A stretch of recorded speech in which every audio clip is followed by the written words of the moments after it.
Slither.io with money spells nothing but doom for us, and I think it speaks to this epidemic wave of gambling that has been sweeping social media in the past few years. Now, for those who aren't aware, and I wasn't aware until earlier today, I've only been back on TikTok one day and I've been seeing all of these videos of people playing Slither.io.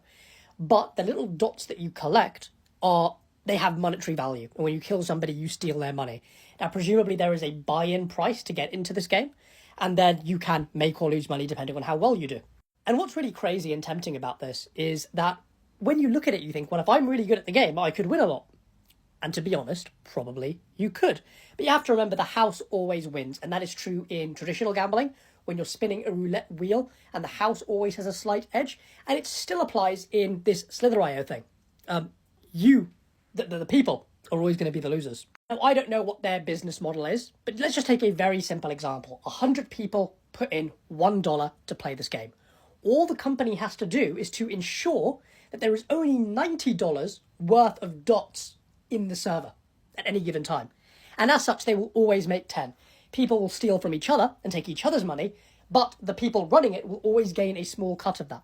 And that is a way that they will win 100% of the time. All you're doing is ripping other people off. And to be honest, I'm sure for some people, that sounds very appealing, because if you think you're good at the game, maybe there is an edge there.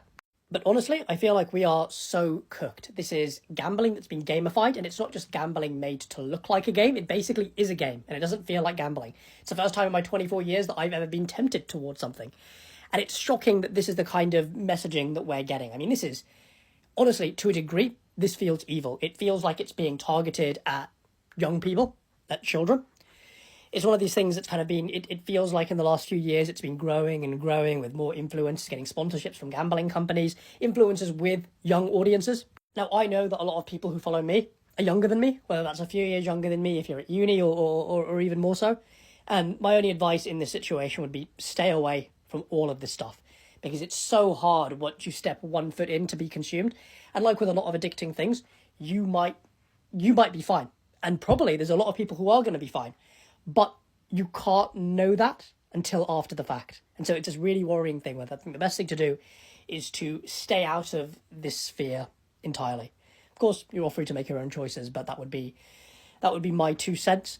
And if that doesn't convince you enough, I think the idea that there's some company that's skimming off the top and basically ripping off every single person who is playing is even more reason to think about this.